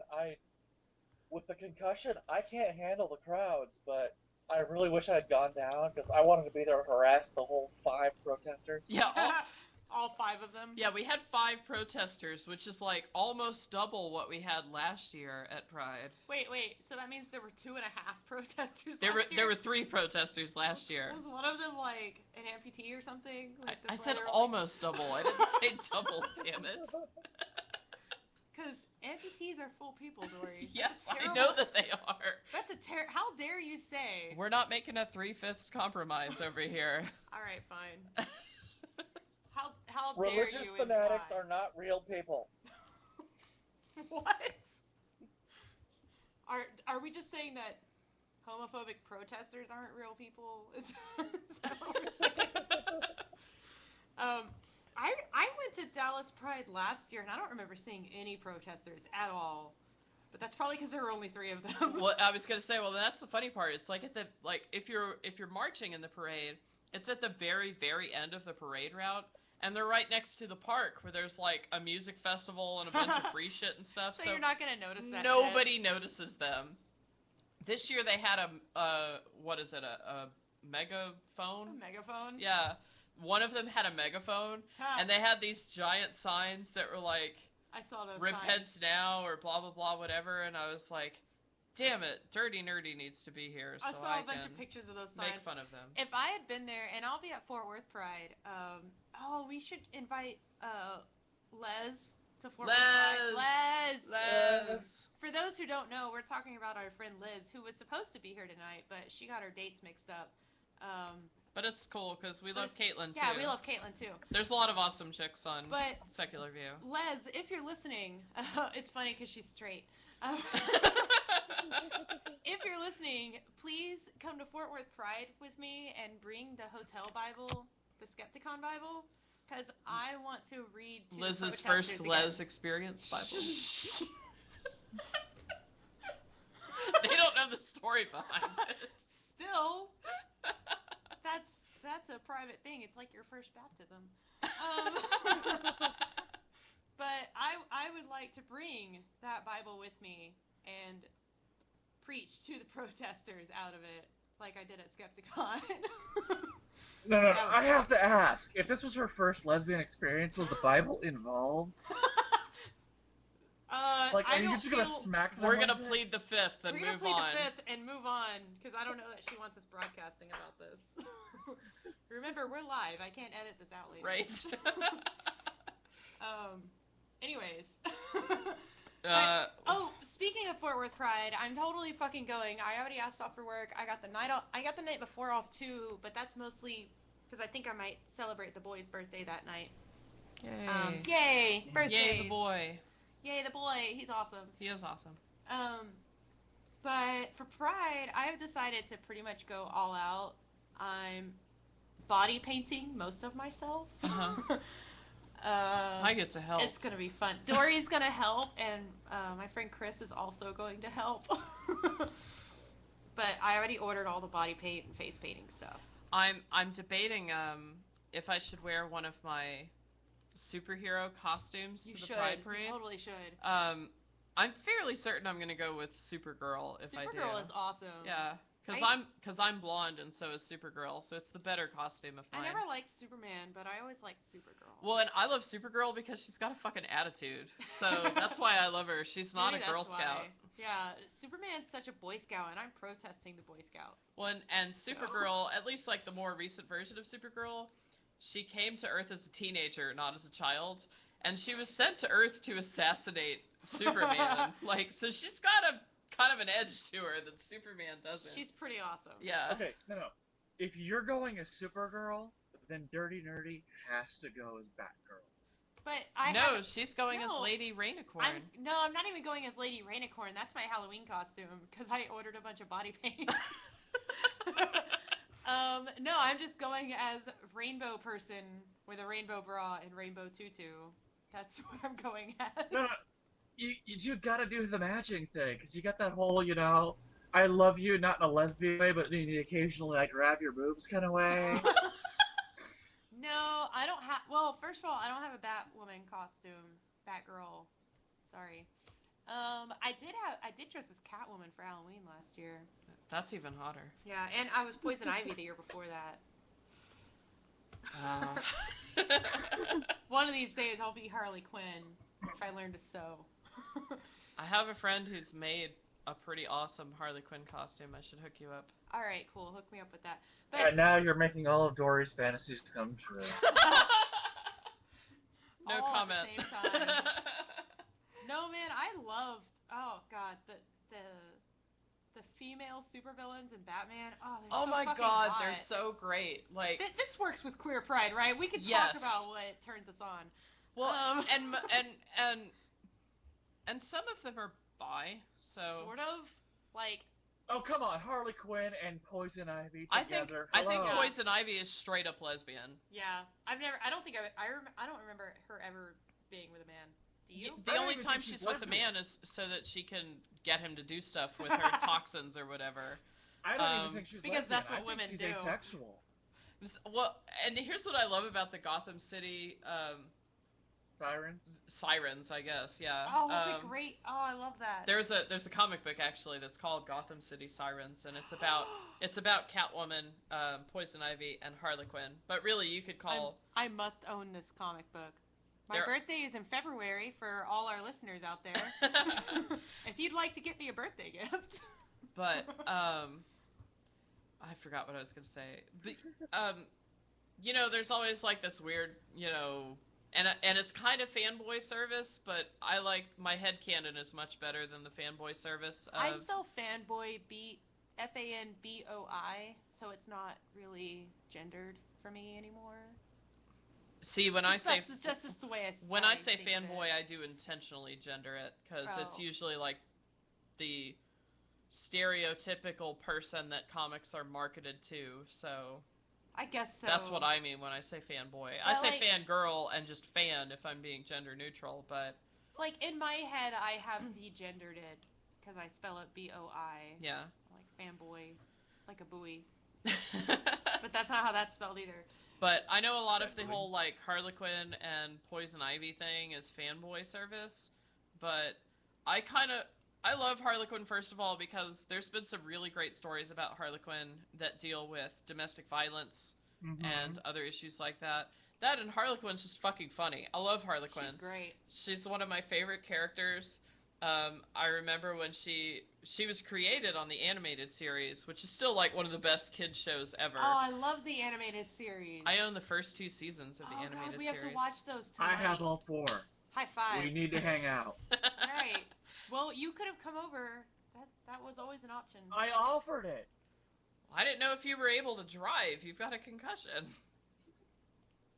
Anyway. I didn't know. So, back to Queer Pride. One of the reasons I love it so much is because of the dress up. It is fun. Seriously, like, fucking Halloween is my favorite holiday because I love dressing up as shit. I love being able to go out and get drunk and dress up however I want and be awesome. And I feel like Pride is queer Halloween. It really is. That's what I see it as, and I love it. I love being able to go out and dress as flamboyant and crazy as I want, and see, I feel bad for straight people because they only get Halloween. Yeah, they only get Halloween.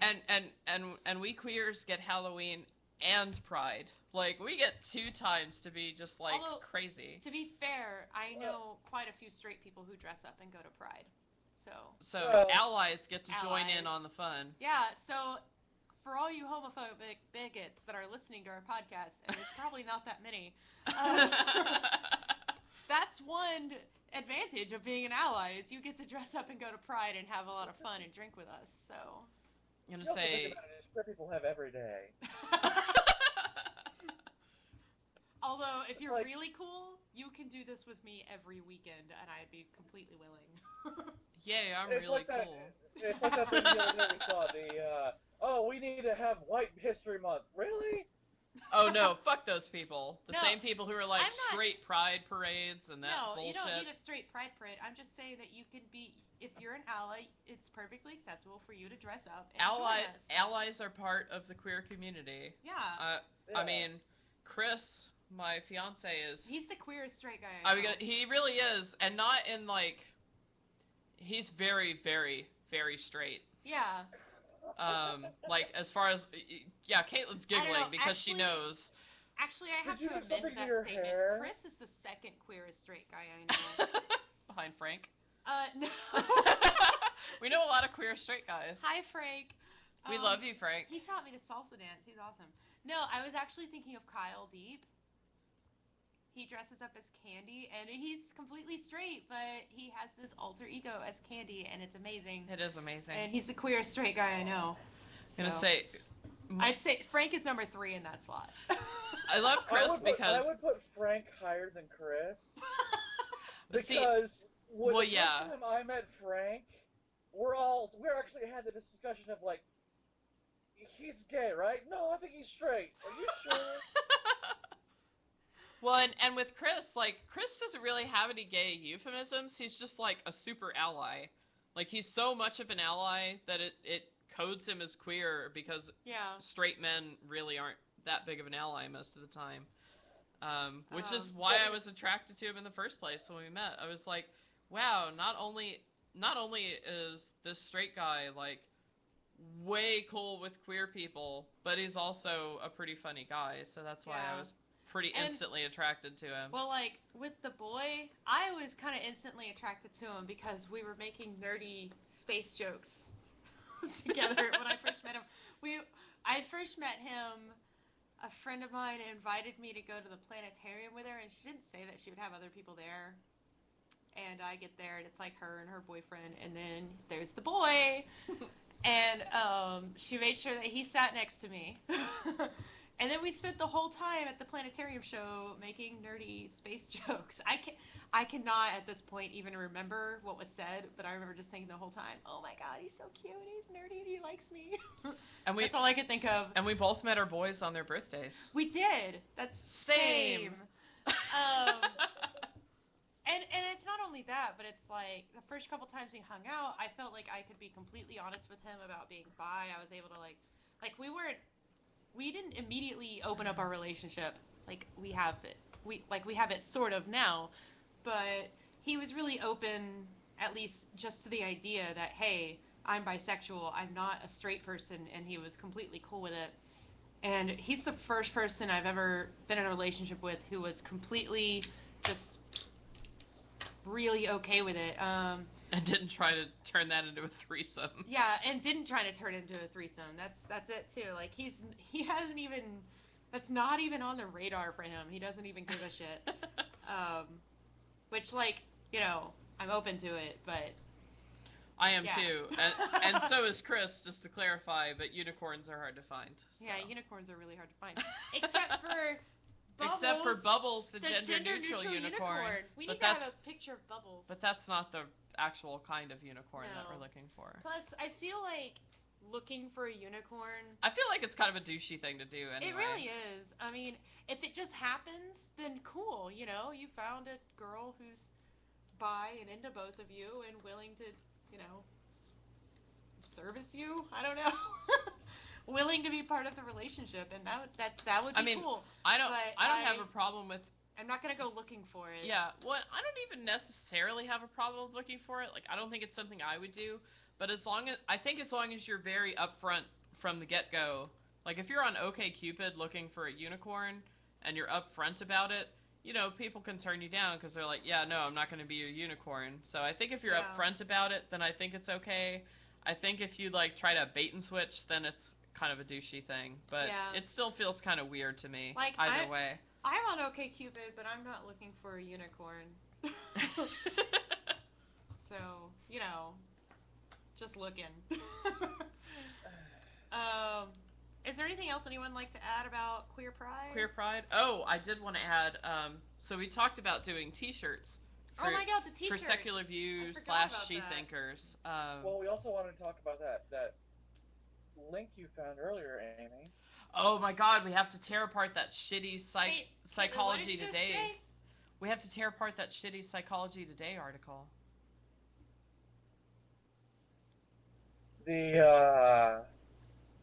Why are there so many gay girls? Is it because all the guys are douchebags?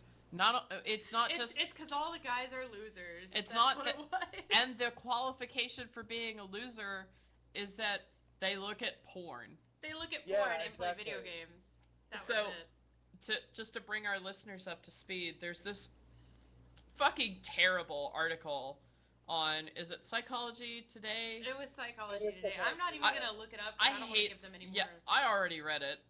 Psychology Today, I'm already not a huge fan of because it's usually full of woo-woo-y bullshit that's not backed up by science, which is not psychology, because psychology is a fucking science. We conduct experiments, we have measurable outcomes, you know, the days of woo-woo-y Freudism are long behind us. Right, Caitlin? Caitlin is a psych student with me. Freud! Oh, Freud. Hey, he at least inspired psychology by having enough people go, "You're wrong. You're full of shit, and I'm going to prove that you are." But this article basically, there's problematic things from the get-go. So, do I have to look it up now? no, it's I already know what the problematic things Okay. are. You go ahead. The studies that they bring up are like every psychology study, and this is the problem I have with psychology today, is they don't explain that the psychology studies that we do are limited by how effective the population selection is, how effective the methodology is for the experiment. You're never going to hear somebody who's actually a scientist or a psychologist who looks at an experiment or even a meta study of multiple experiments and then makes like a blatant statement like there are 3 times as many queer women as there are queer men. But that's what psychology today does. And not only that, I wouldn't mind it as much if they were basing it on meta studies, because meta studies are based on analyzing multiple studies, which is fine. But they're just basing this on one study, which more than likely was based on only college students. And guess what? People like to experiment in college. Girls are socially allowed to experiment more with their sexuality in college. Therefore, you're going to have more girls who identify as queer in some way when you're only polling college students.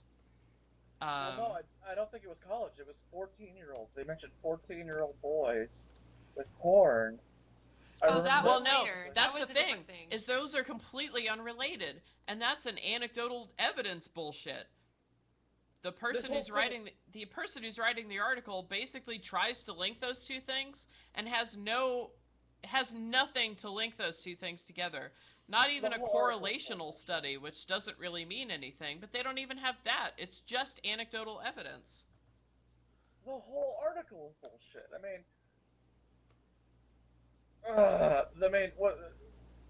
They start off with, could it be because all the boys these girls know are losers? What? Yeah, that's not why women are queer. It's not because men are losers. It's because they're queer. I think a more important question that the article could have answered is why are there 3 times as many women who are willing to admit that they're queer than men? Because I would say that's the better question to ask. Because I really don't think that women are more likely to be queer than men. I just think it's more socially acceptable for women to be queer than men. I mean, look at, if a straight boy kisses another straight boy, then it instantly marks him as gay. If a straight girl kisses another straight girl, then she's just, flirting and turning on guys. Like trying to get attention. She's trying to get attention or whatever, which pisses. I hate that. It's another bisexual stereotype with women. I'm sure there are people who do it. Maybe there are. I know there are people that do it, or at least especially in high school and middle school, which, to be fair, is what this article is written about. But I don't know. I think that I know of. I don't think I knew of any girls who did that and weren't bi. And weren't bi and didn't eventually identify as queer in some way. See, and I have a rule when it comes to like experimenting or doing stupid shit for guys. You get a one-time get out of jail free card. You get to suck cock or clam dig once, and you get out of jail free, and it's your I was in college and I was experimenting phase. If you go back in for seconds, I hate to say this, but you're not straight. You're at least bisexual, if not gay. Oh. Well, the thing is, it's like Go ahead, Caitlin. Go ahead. I would say a second time, because, the first time could suck. You need a second time to form your opinion. Are you saying you need best 2 out of 3? Is that what you're going for, Caitlin? Well, because, sometimes your first time could be really amazing. It could suck. It's like... I think I will do anything twice. And this is, I'm not even talking Moving shit. twice. So are you saying the rule should be 2 out of 3? I think best 2 out of 3 is a good rule. Best 2 out of 3 is a good rule Well, for anything. I'm gonna just put it this way: anybody who knew me in high school and doesn't know me now or hasn't heard of how my life is going now would probably put me in the category of straight girl kissing other girls in order to turn on guys. Which that was my excuse back then, but that's not why I was kissing the other girls. I'm gonna say there's that excuse and the I was drunk excuse. Yeah, when I got older, it was the, oh, I was just drunk. All of my friends up until I was like 22, maybe 22. I think by then people were already like, yeah, I think you're queer. Would say that drunk dirty nerdy is lesbian dirty nerdy. That's what they always said. But yeah, and so I have to wonder about those girls that we supposedly knew in high school who would make out with chicks all the time to impress the guys, and I'm like, I used that as an excuse. I really wanted to make out with that chick. So, yeah. Well, that's the other problem I have with this article is, again, it's basically questioning the autonomy of girls. Like, because they couldn't possibly just be queer on their own. It must be because of the boys. Yeah, they couldn't possibly just like women because they like women. It has to be something that's wrong with men is why they like women, which is just fucking ridiculous. It's like, you just haven't gotten the right dick yet. Yeah, that's basically what this whole article is you just haven't been fucked right. Extreme too. What? It goes to the opposite extreme too. I'm looking at it right now, and it's got like note 3. Maybe a straight woman is just a woman who hasn't met the right woman. Yeah, it goes both ways, which is. I go both ways. Me too. I'm like a kitchen door, swing both ways. Oh wait, I've got a drop for that. We had kitchen doors that would swing both ways, and I used to run into them all the time.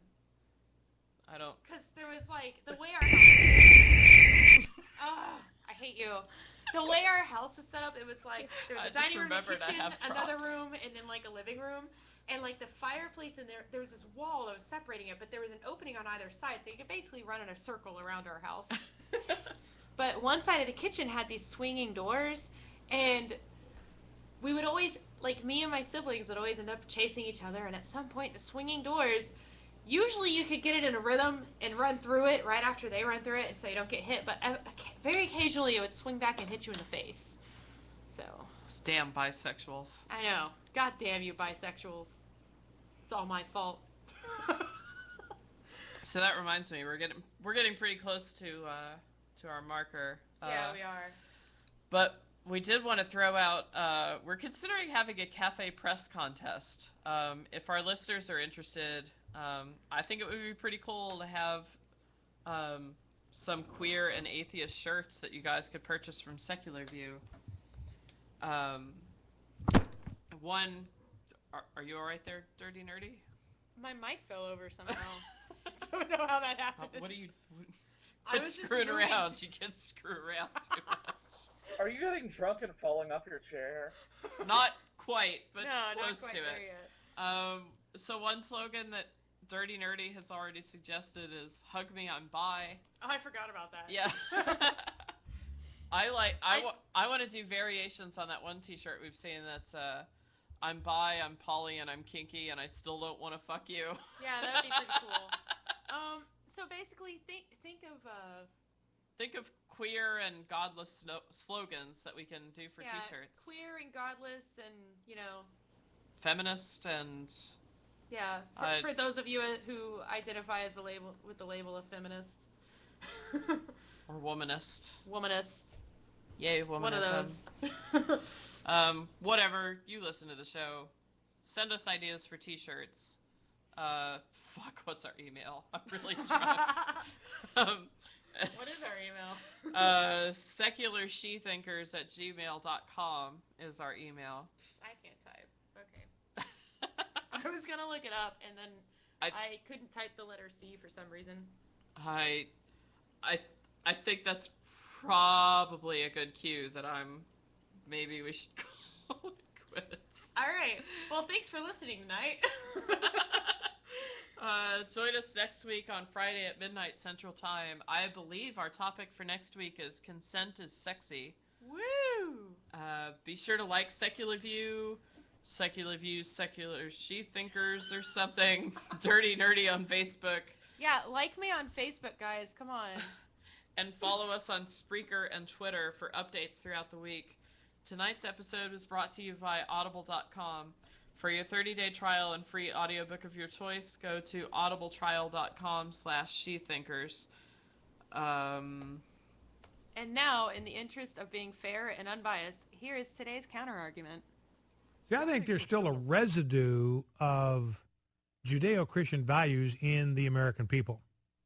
There are still a lot of Americans, just ordinary citizens, that are grossed out by what homosexuals do. They are grossed out by what they do in these homosexual parades. They love homosexuals. They want to see them delivered from the bondage and the deception and the darkness and the perverseness of that lifestyle. We all do. We don't hate homosexuals. We love them. We grieve for them. It just, it just saddens me to see people that are so deceived and whose lives are being wasted by falling prey to that disease. There's a sickness there. There's a pathology associated with homosexual behavior.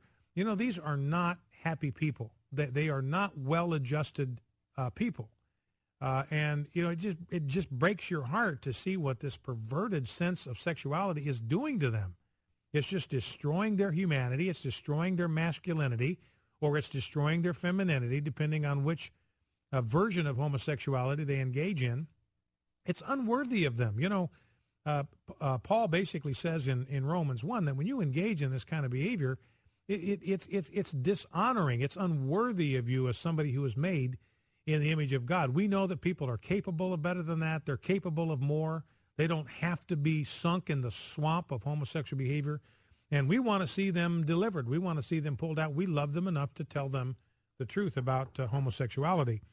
Now, I just keep wondering, when are the American people just going to hat it up to here with the flaunting of this sexual perversity? When are they just going to say, enough is enough, we've had it, no more, we're tired of being pushed around, we're tired of being bullied, we're tired in the name of tolerance, allowing things that are absolutely vile, absolutely offensive to any sense of decency. We're finally tired of being told in the name of tolerance that we just have to put up with that.